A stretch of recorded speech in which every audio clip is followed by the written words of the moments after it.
Hello and welcome to the weekend edition. I'm Dr. Kingori. Now, I saw an article this week reading, President Kenyatta wants golf to be introduced in primary schools. And then immediately after, this picture came up.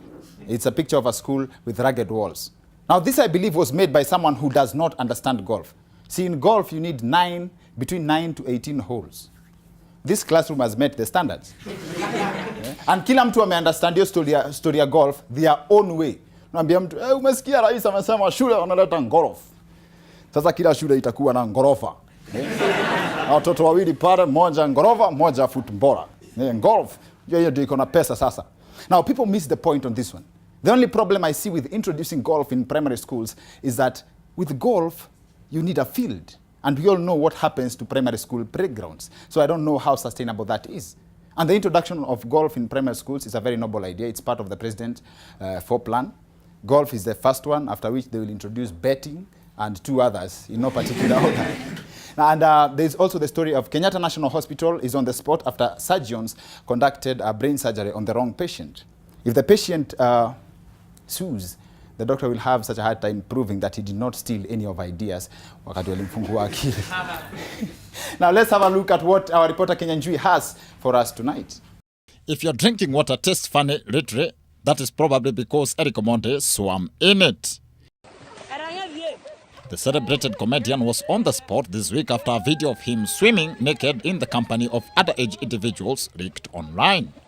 The funny man has since apologized after the negative feedback he received from the video. However, guesswork starts with Eric, and we really hoped he defended himself with a proper excuse like global warming, or better yet, agesema he was harvesting vitamin D sababu ukiwa uchi miale ya jua huigia mpaka kwa bone marrow. Critics were unforgiving for what has been termed as indecent ding-dings showcase, something that haters have described as taking the Wakanda fever too far. His supporters, however, hold the opinion that this was a true show of Africanness and freedom, but still, he is said to have taken it a little too far, considering even C from the movie Gods Must Be Crazy was not 100% naked in the movie. He at least had a string around his waist at all times.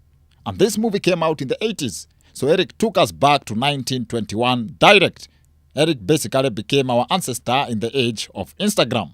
Mr. Omondi is said to have violated the constitution of nakedness, which does not have a clause for men. It's only children, madmen, and to some extent, slay queens. All said and done, Wakanda forever. But at least from now on, when you see someone drinking water and laughing at the same time, exactly, it could be from River Takwel. Representing the Guesswork fraternity on the Wicked Edition, guess who? Kenya.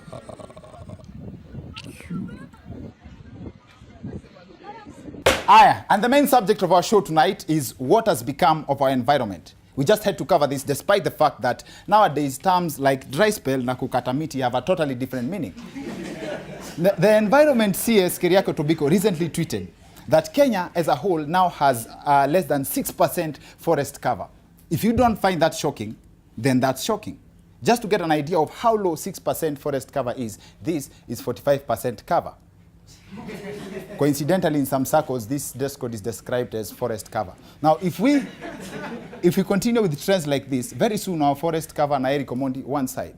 Now, you may wonder, like 6% how, na kila mahali ni kama tuko na msitu.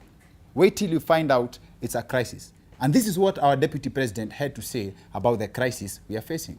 Sehemu nyingi ya Kenya, misitu inaharibiwa na watu ambao wamepatiwa leseni kukata miti, na leo nimeamurisha wizara ambayo inahusika na mambo ya mazingira na misitu kukomesha kukata miti katika forest yote ya serikali na ya community for the next 90 days. For the next 90 days. So the DP just spelled out the 90-day rule. I'm very curious to know the relationship between meeting and 90 days. Now, the issue of conservation is very complicated. Listening to some of the arguments by the industry players just to get an idea of how difficult this war is. Hiyo mambo imeandikwa na activist ya kusema kwamba ati miti inakatwa kiholela uholela, sio ya ukweli. Na tungetaka kuambia hiyo awache kutuharibia biashara. We are investors and we are very serious investors. Na mashini zetu they are not convertible. Haiwezi badilishwa iende kasi yake uga. Inaweza tu kupasua miti peke yake. Wamepewa miti ile imekomaa, imefika 45 years. Kwa hivyo mtu akipewa miti 200, kuna boundary imewekwa. Na hiyo miti ameripia. Because hakuna mtu tunaweza kukubalia aende kukata hiyo miti bila kulipa. People have invested in global warming, as you've heard.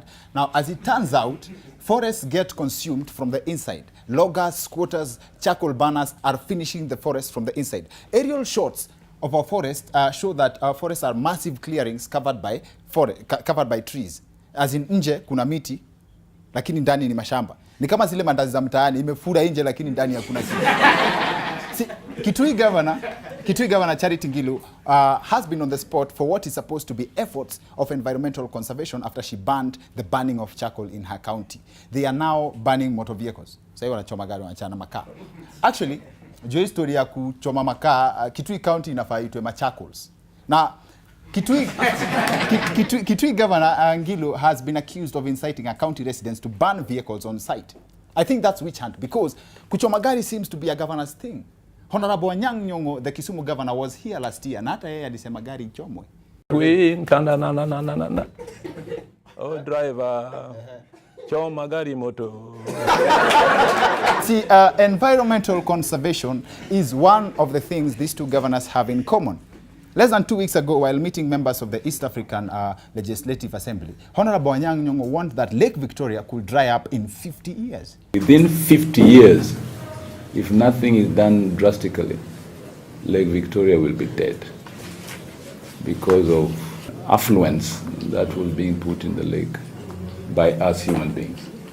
Webuye Pepper Mills up the Nzoia River was a major contributor. As a result of people throwing all kinds of things in these rivers or cultivating closely to the rivers. But we ourselves too are not making things any better by washing cars and lorries on the lake. I drew the attention of the country secretary the other day, something that we must stop immediately. Mm-hmm. Now this just means that in 50 years we will not need boats and other water vessels on the lake. Tutakuwa tunaweza kuokota samaki, which is a good thing. Now, temperatures have recently hit the highest in history, but we are still in denial. Everyone's like, no, man's not hot. The consequences of our actions are so extreme. And it's very sad that such sights and signs are seemingly not warning enough. Maji ikikosa, hauwezi fanya kitu chochote. Ukikosa maji. Hata wanaume wetu wameanza kututoroka juu ya kukosa kuoga. Men are petty. Men are petty. Hadi wewe nisaidie na mahali pa kulala. Unajua kwangu kujaogwa. Mimi niliwachana na yeye. Nilimwapia aoge lakini akasema hakuna maji. Trace that down, bado kuna mti. As in, people are now breaking up over natural causes. Till dry spell do us part. We extend this conversation to the second part of our show with our guest, an environmentalist, an expert, to break this down even further. Dr. Isaac Kalua is with us in a short while.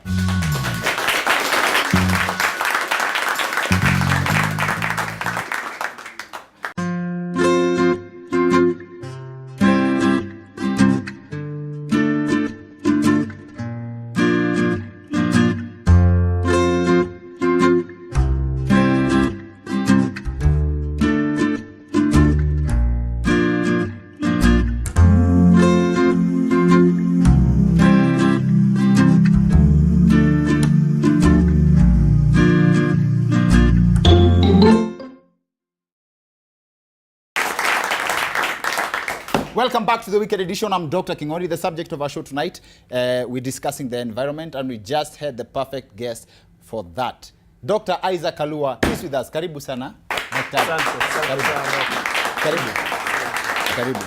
Karibu sana. I think the very first point I'd love to start with is Dr. Isaac was the whistleblower with the Mau controversy. You're back then. Now whistleblowers, it's worse. He wears green every single day of his life. Like wewe uamka unasema unataka kumachi na nini? Green ina shades nyingi, lakini muhimu, Yes. green has 3 meanings to me, and this is passionate to my heart and very close. Okay. The first green is about treating people kindly. Okay. This is about good ethics. This is about training on life skills. This is about values. The second green is working towards good health, peace within communities, and creating sustainable livelihoods. Okay. And the third green is the passionate environmental conservation. So with these 3, this is what I always say: think green and act green. And I live a green life. Hence, ukiniona na green tu ama kakitu ka green, unajikumbusha tu njama ule wa green, na pia mimi naweza kuwa mtu wa green. Tukue serious tu tubadilishe nchi yetu. Just simple as that. Yeah, and it's beyond, because watu wanatritiana vibada. Na ile ndio umekosa nguo ya green, as in kitu ya green. Haiwezi kosekana somehow. Wife anajua nikikosekana kuna kabanda, kaezi kosekana kwa mkono. Saa zingine hata kwa bafu itakuwa na hiyo green. Katakuwa tu hivyo tu somewhere. Siku chizi tu na hiyo kitu. Sasa utasema you believe in it mpaka inakuwa iko ndani ya damu. That is all. President wa US Trump alisema global warming is a hoax. Global warming is a hoax. And now just what do we need to shock people? Kushtua watu kabisa ndio watu wajue importance ya kuplant miti and stuff. I think sio kushtua, na tena hata orezo Kenya lazima America sio nini sana. Hizo political statements za zingine hakuna mtu ajui effect ya nini, lakini kwa sababu ni mahesabu yenye mtu anapiga na aweze kufaulu, huwezi ukamblame sana maneno ya. Lakini kwetu hapa tujiulize, maji tunapata vile ambavyo tungetaka kupata kweli? Hatupati. Shida ya maji across the country is a very serious issue. How can we take responsibility to ensure that maji tumezuia? Watu and vijana wako wengi, your age mates, your colleagues, Kenyans ambao wamesomea IT, ni kutafuta how can we report mahali ambapo South Africa hapa tu down, when there is a pipe leakage, una notice na una report, na immediately ukisha report unaenda mahali fulani kwa pengine kwa chicken inn or somewhere, na unapewa chakula kwa sababu ya kureport. Yani inamekiwa interesting. Ume report. Na we jiulize kama unaweza ita Uber na ikuje ikupate mahali huko, kwa nini usiweze kureport maji mahali na leak na useme? Sasa na ngoja hata maji. Kwetu mkatwa ati wende uambie kujeni mfunge maji, kuna hata wacha hivyo. Sasa hata kukata maji sometimes ni hao wase wa malori ya maji wenye wanakata maji ndio sehemu fulani ikosekane wapate biashara, na si wa blame wenyewe. Nasema ni disconnection, kukata maji. Disconnection.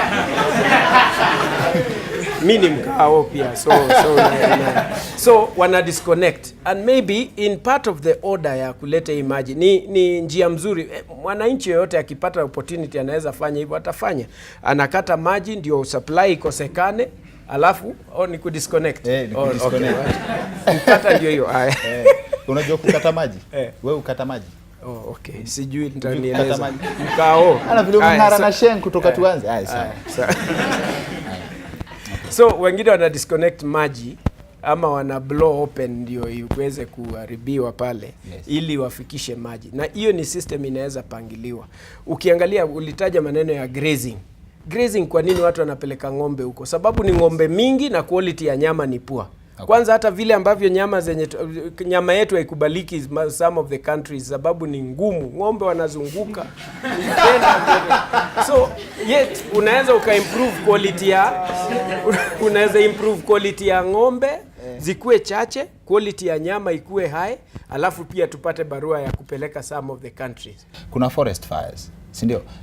Kuna watu pia wana complain, wa Masai wanaenda ng'ombe zao zinakula hizo nyasi kwa forest fires. So unaweza blame mtu akienda apate mahali kumechomeka alafu ajenge kanyumba hapo?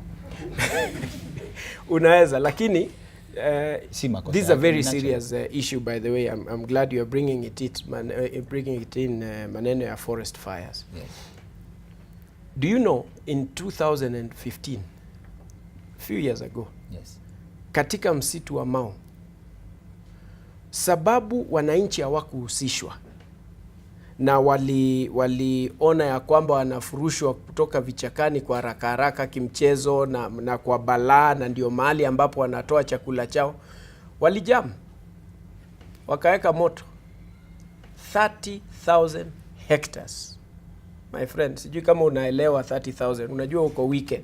Sijui kama 30,000. 30,000. Hiyo ni mimi najua 8. Sasa imagine hiyo moto yote imechoma kichaka sababu wasee wamejamishwa na wale wanawatoa. Na unajua wakati tunasema 10% forest cover, ni kitu rahisi. Ni vile wasee ama watu wenye wanapasa kukua wakifuatilia pengine wajajihusisha kujiuliza 10% inamaanisha nini. Inamaanisha wewe katika eka moja ile ya baba yako ama yenu ama ya kanisa ama ya shule, in 1 acre upande 64 trees. In half an acre upande 32 trees. In quarter of an acre upande 18 trees. In an eighth upande miti 6. Before I let you go, I would like to upatiane final remark kwa ile kamera pale on the whole of issue tumeongelea. Just one point yenye unajua itaenda home na itarich msee at heart. Issues of tree growing, we must now take responsibility. Make it simple. Own it. Plant trees equivalent to your age every year, or just create a lot that you know that this is my lot. If I'm 35 years, I plant 35 trees and ensure that they grow. And that way we will take a collective responsibility. Our country can only be as successful as our commitment as citizens to ensure that we have a green environment, one that is sustainable. Wasewa milling ni sawa, tunaelewa. Wacha tuangalie hizi mambo vile zinakaa, msonge na Wakenya wote, tuone nani ana take advantage ya mwingine kama iko, na kama ni an added value, bas hakuna mtu ana shida nao. And I believe this nation is a good. Na by the way, yule mzee anaitwa Keriako ni mnoma. Anaonekana ako tayari kufanya job. Na tutamsupport. Ameingia na mamoto. Na ni mamoto za ukweli. Na tutasukuma na tutafanya kazi. Asante sana. Haya, karibu sana. Kuna kitu nimekuwa na follow outside hii subject ya environment. Kuna hospitali nilienda kwa public hospital, Mbagathi Hospital, nikapata asi hawana madirisha. So in the meantime tumekuwa tunachanua our viewers on the need ya to maintain watu wasikuwe wagonjwa mpaka as in hospitali ziko improved, because as in hakuna ile pleasure ya kukua mgonjwa saa, it's gone. Like the hospital does not provide your environment ya kufeel at home as a sick person ama as a patient. Na we talk about this every time mpaka imeshakuwa normal. Sasa Kenyatta National Hospital imekuwa na hizo makesi za neglect na hizo doctors issue. Hiyo kama kufungua kichwa ya mzee alafu unapata ni wrong. Alafu unajua surgery hawafanyi ati si kijiko ati unafungua. No, this is not the wrong brain ati branded. It's complicated. Hours into the surgery room ndio alidiscover ni mzee wrong. Funga hiyo kichwa.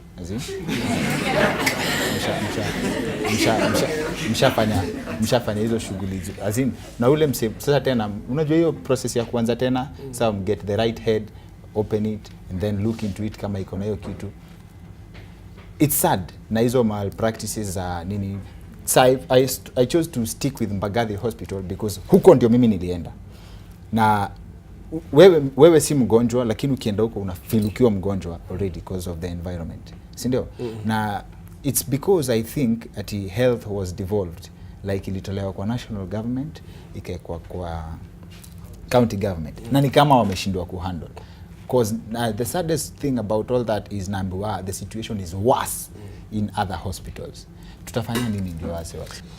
Stories za Mbagathi, stories za Kenyatta, stories za misitu, stories za wapi. For as long as watu hawashikwi, waekwe pingu, wafungwe, watoto wao wajue mpaka the third generation Buddha hapa alikosa mpaka akaenda ndani, we will never change this nation.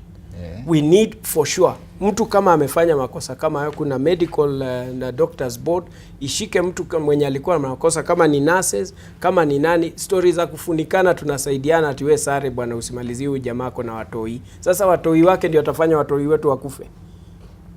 Ni sad. And I actually think doctors na nurses walienda strike, this credit to them. Tulienda on strike ndio environment your working conditions zikuwa improved in hospitals. as in they went out of their way hawaku down their tools hawaku down their tools for salary peke yake. They wanted improved working conditions. As in it's painful to hear that you should take your time, visit your hospital Mbagathi, uangalie, alafu imagine is a top district hospital in the county, alafu there are worse hospitals huko nje. NHIF juzi napata jamaa nilipeleka my dad hospitali mahali, unapata pesa zinaendelea kutolewa kwa card na mzee ashatoka OC. Yeah. Na inachajiwa tu kila mwisho wa mwezi. Si ni mtu tu anafaidika hapo, na ni NHIF ile yetu tu. So hizo systems ndio tunapasa kuangalia ni nini yenye tunaweza fanya tubadilishe nchi yetu, na badala ya kujudge immediately tunajua ni nini yenye inafanyika na ni nini inapaswa kufanya, na tuna deal nayo kabisa. Kama ni msewa kulimwa analimwa. Unapenda hiyo story ya Ngoto kabisa. Ngoto sababu sasa watu watasikiaje tena? Unajua mtu akiiba 80 million alafu mwambie wewe napigwa tu Ngoto alafu hiyo story imeisha bila kusikia hapo. Jela iko. Si ndio hiyo ndio Ngoto. Ngoto ni level tofauti. Ngoto ni symboli. Nice. Symboli. So actually Mbagathi by the Mbagathi tu peke yake juu ni district hospital na watu wengi wanadependia. Si mtoe tu hiyo do mwenye anatoa hiyo do, mtengeneze tu hiyo hosi at least kuwe in condition yenye hata mtu anawakuko anaweza enda hiyo hosi. Tuache ku make noise. Tengenezeni hata basi hiyo peke yake. Tutaenda hiyo in the meantime, alafu hizo 3 generations tukingoja kujua what's wrong. Alafu wase wasikuwa wagonjwa mpaka tutengeneze. Hiyo ndio message hii. Hiyo ndio message hii part of the show. Thank you very much doctor for coming on the show. Thank you so much. Hope tukikuita utakam tena. Thank you. Si ndio? Thank you pia to our audience members. Thank you for wase wa home kwa kutujoin on the show. Now that's it for the weekend edition. See you next week. My name is Dr. Kingori.